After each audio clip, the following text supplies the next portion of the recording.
হাইকোর্টের বর্ষিয়ান আইনজীবী শঙ্কর ভট্টাচার্য শনিবার হৃদরোগে আক্রান্ত হয়ে প্রয়াত হয়েছেন। তার মৃত্যুতে রাজ্যের আইনজীবী মহল সহ বিভিন্ন মহলে শোকের ছায়া নেমে এসেছে। রবিবার তার মরদেহ আগরতলায় কংগ্রেস ভবনে নিয়ে আসা হলে সেখানে উপস্থিত হয়ে প্রদেশ কংগ্রেস সভাপতি আশিস কুমার সাহা, বিধায়ক সুদীপ রায় বর্মন সহ কংগ্রেস দলের অন্যান্য নেতৃবৃন্দ পুষ্পার্ঘ্য অর্পণ করে শেষ শ্রদ্ধা জানান।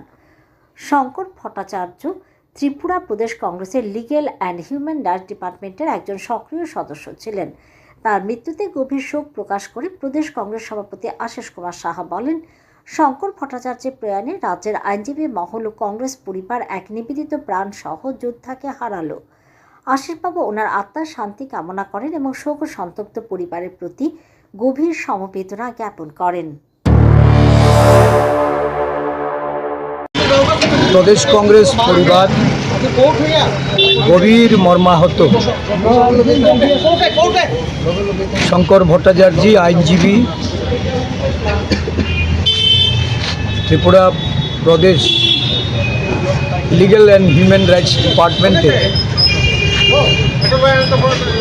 একজন অ্যাডহক কমিটির সদস্যরূপে উনি কাজ করেছেন। আইনজীবীদের মধ্যে ওনার জনপ্রিয়তা প্রশ্নাতীত। একজন মানবিক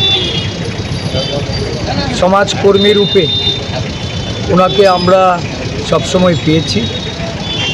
ওনার এই অকাল প্রয়াণে ত্রিপুরা প্রদেশ কংগ্রেস